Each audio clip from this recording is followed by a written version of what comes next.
I have a Genmitsu 4040 Reno, and with the official upgrade kits, I'm going to go from 40 by 40 to 60 by 80, giving me way more options making furniture from its much bigger cutting surface.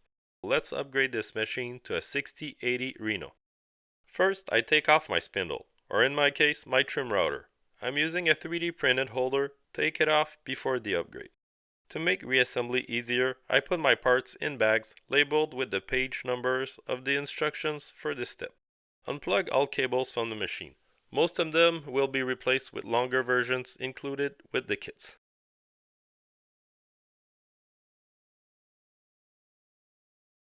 Remove the X-axis belt tensioner. Behind are the screws needed to remove the X-axis in the following steps. I kept all the parts, but except the M5 screws, all of the parts that were needed for reassembly came with the upgrade kits. I'm glad to have backups of basically everything now.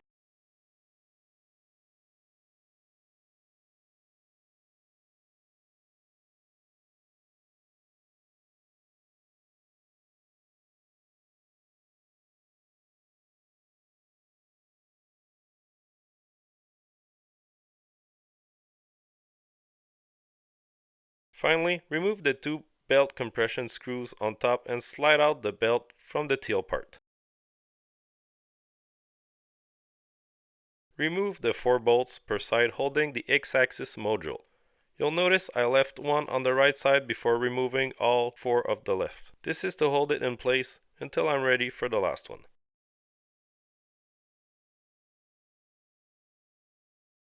Carefully pull out the whole X-axis module and set it safely elsewhere. We'll get back to it later. In my case, I have a spillboard cover on top of my spillboards, which is a MDF of the same size with holes lining up with the spillboard's holes. Remove this and the actual spillboards under it.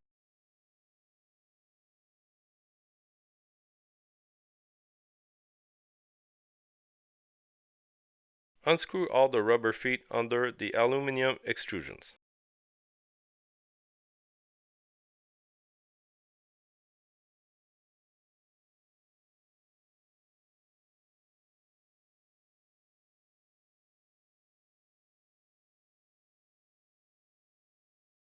Remove the two M5 screws connecting the tail parts to the aluminum frame on each corner.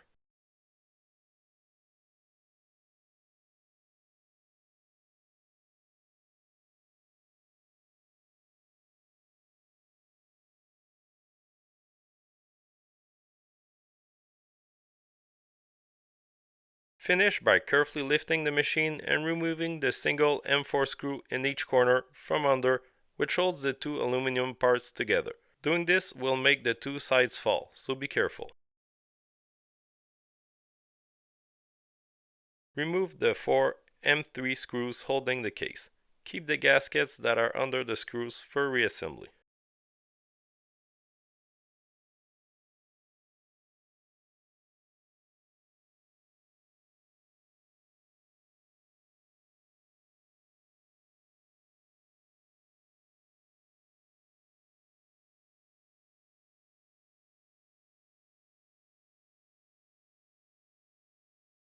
Disconnect all the cables except the cables that go from the board to the board itself. All the cables coming in from the outside, remove them.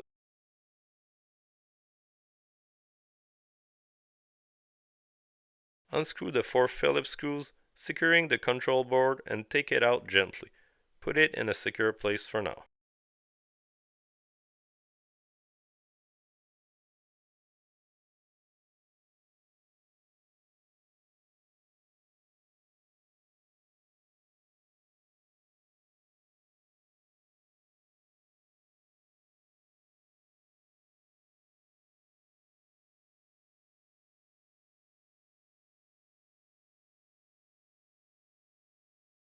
Carefully pull out the cables from the hole in the board.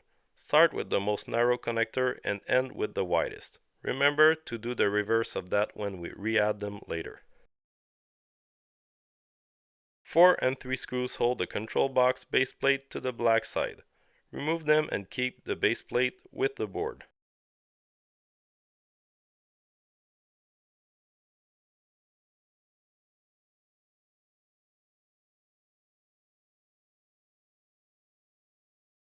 Remove the M3 screws holding the metal sheet base plate.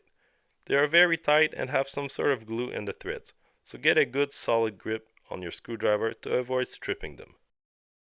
To be able to remove the base plate, you'll need to cut off some of the tie wraps holding the cables to it.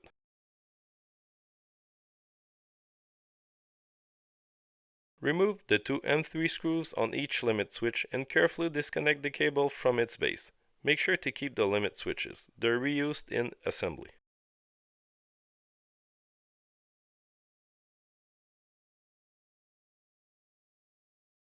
Remove both of them in the same way.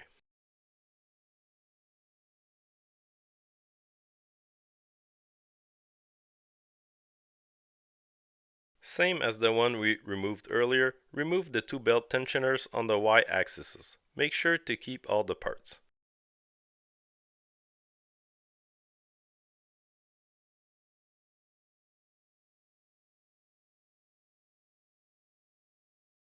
If you enjoyed this guide so far, please like the video and leave a comment. I answer to all comments and questions.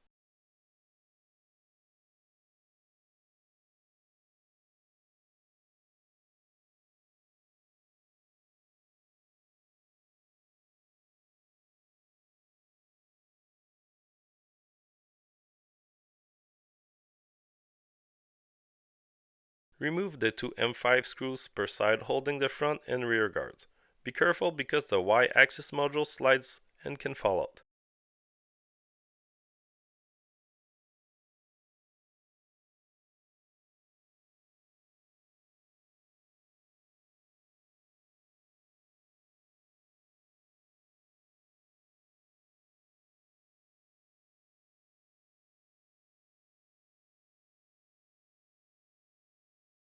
Remove the belt tensioning screws on top of the belt and slide out the belt lever, the black part where the two screws go into.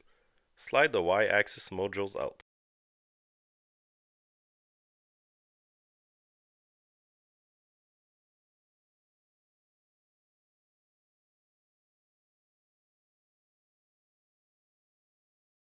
Remove the screw on one side, then pull the belt out and away from the X-axis module.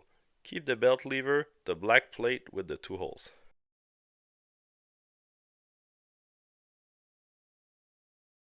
Unscrew the 4 and 3 screws holding the sheet metal housing, showing the circuit board. Unplug the cable before removing the housing.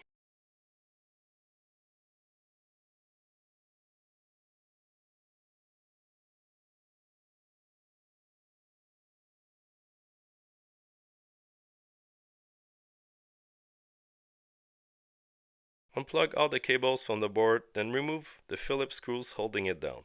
Keep the board in a secure place.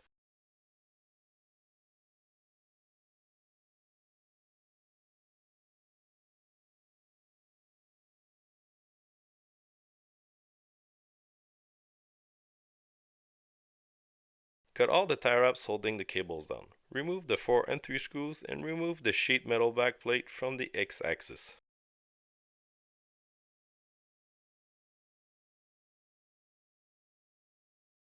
Unplug the cables from the limit switch, freeing the sheet plate, and remove the Phillips head screws holding the limit switches. Keep the switches in a safe spot. This will slide out the Z-axis assembly, so be careful not to drop it. Remove the last limit switch on the other side of the X-axis. I took out both sides to make sure I had the right lefts and rights, but we'll start with the left side. The left profile is the one with the cables. Make sure the motors point out and their connection points toward the back. Insert the left and right assemblies into their profiles and insert the belt so it goes under the wheels and over the motor shaft.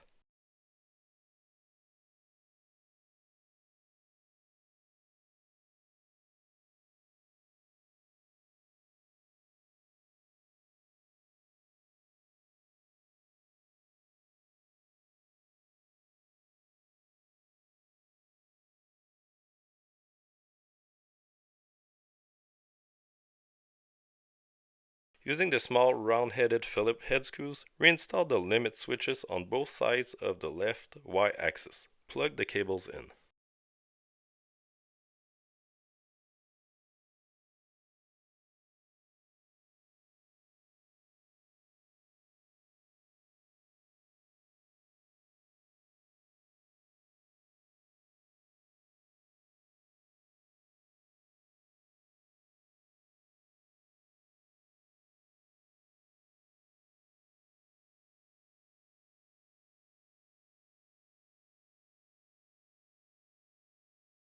Reinstall the belt lever, the little black plate with the two holes, then re-add the front and rear guards, the tail ends. Attach with 3 M5 screws.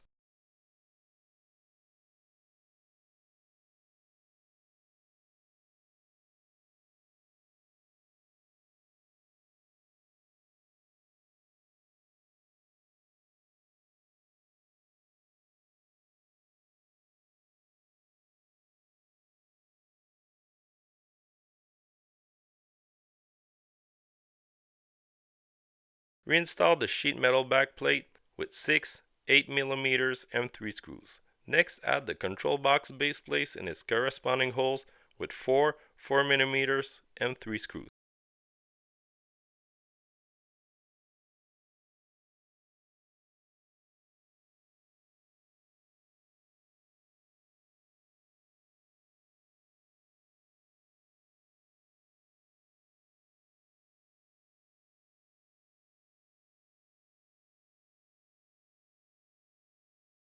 Pass the cable through the back of the board, then slide it into its enclosure and screw it down with 4 6mm M3 screws. Put all the cables at the same place they were before, which are identified on the cables themselves.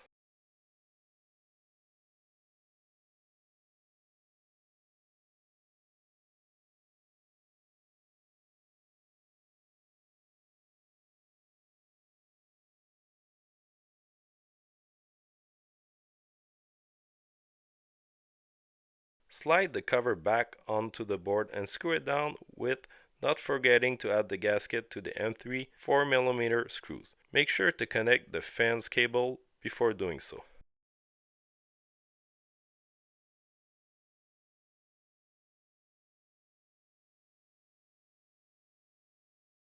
This side is simpler, no cables. Simply add the belt lever and screw in the front and rear guards.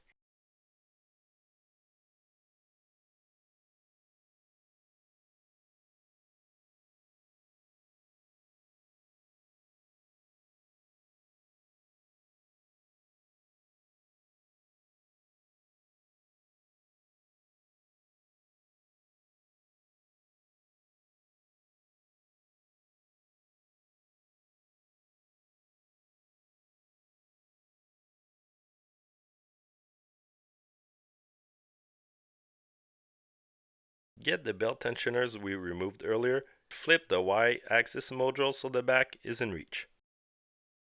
Start by removing the compression screws on the belt levers if not already done. Add the belt tension holder and screw in with 3 12mm flathead screws. All the steps will be done on both sides at once. Insert the slider block kit from the top, then fold the belt inwards, and after adding the dowel pin from the tip, rest it against the pin.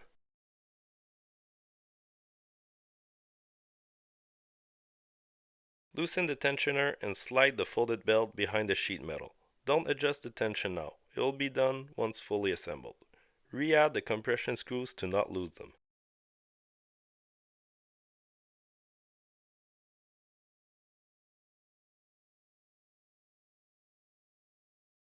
Add the slider locating screw from the bottom, flush with the top of the slider block kit.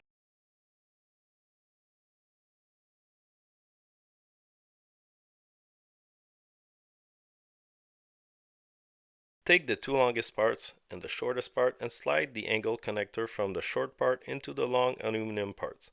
Rubber feet down. Do not tighten anything until the last step of the frame later. Tighten them just enough to hold them in place, but keep them loose. Insert angle connectors on both ends, legs outwards.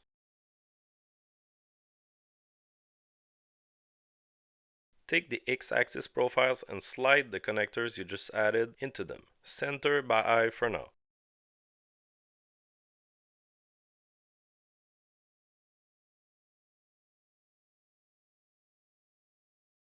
Repeat for the other side with the second X-axis profile. Do not tighten anything yet.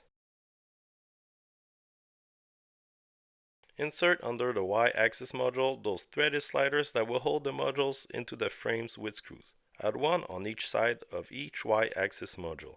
From under, insert a screw into the frame and into the threaded slider we just added. Do not tighten, but keep pretty close to tight. Repeat for the 4 corners. As a final step before we can tighten the frame, screw the 4 corner guards, the teal parts, with M5 rounded head socket screws.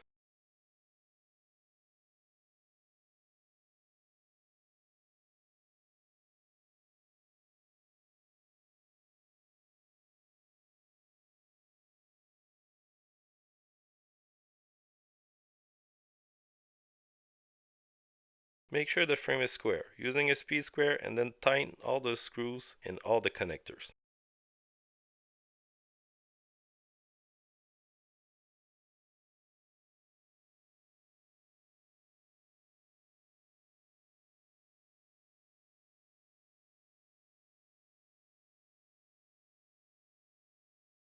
The instructions don't mention the feet until the final assembly, but I like to add them now. This is going to be heavy with all the spillboards and X-axis, so might as well add them now.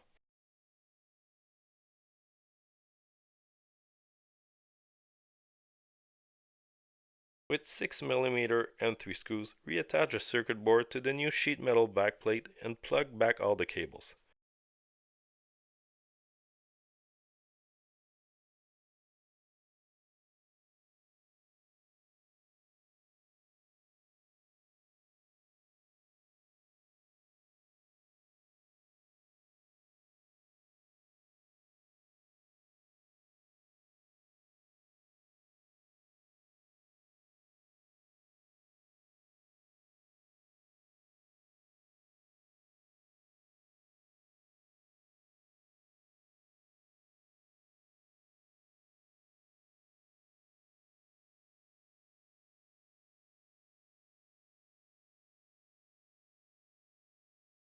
Slide in the Z-axis assembly and, as earlier, pass the belt under the wheels and over the motor shaft.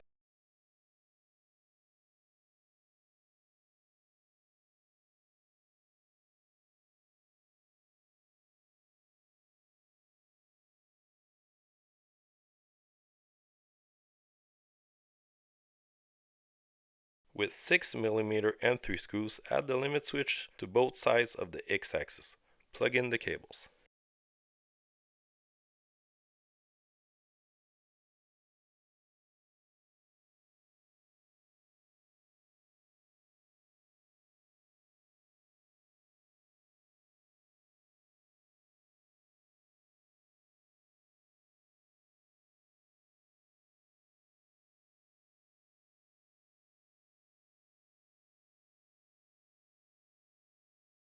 With 4 4mm M3 screws, add the sheet metal back to the profile. Add some tie wraps to hold the cable along the sheet metal.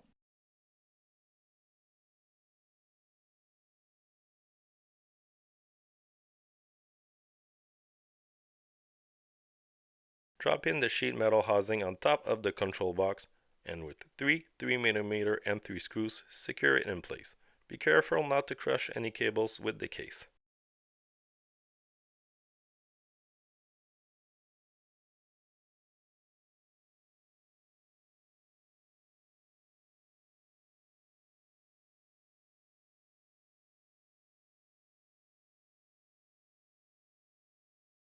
Bring back the frame and make sure the X-axis belt lever is in the profile and align the X-axis module into the frame in its place. Secure with the 7 M5 round-headed screws and the 1 cup-headed screw where the strap goes through.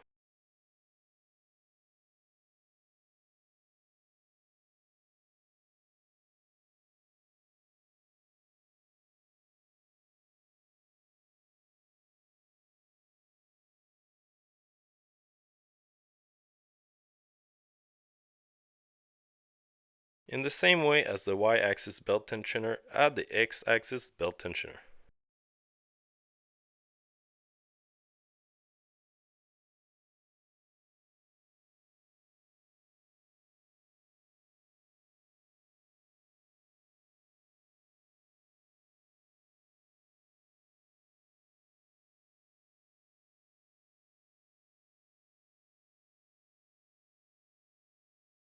Get the cables through the openings and plug them into the limit switches and stepper motor for the Z-axis module.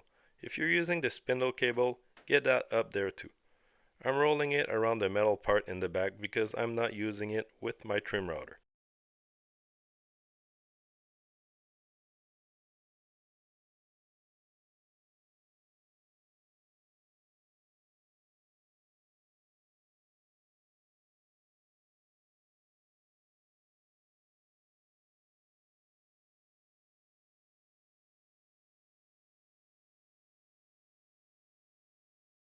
Drop in the spill boards, add the screws, but only tighten them once all the spill boards have been ironed.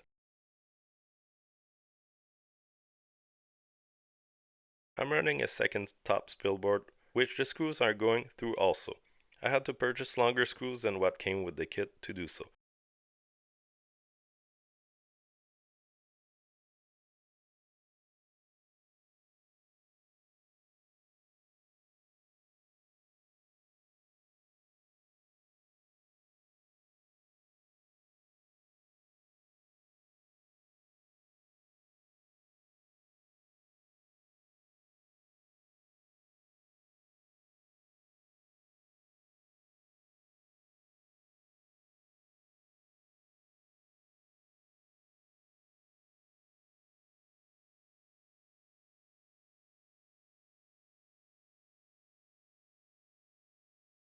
Add your spindle or router back. If you're using the original spindle, simply push it in and add the 4 screws. I'm using a 3D printed holder, so I'm adding bolts and nuts, which is a bit tricky with the limited access.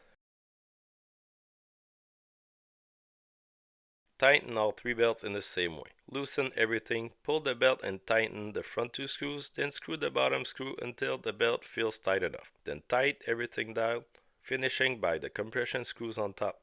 Repeat for the rest of the belts. Make sure this is checked periodically and readjusted.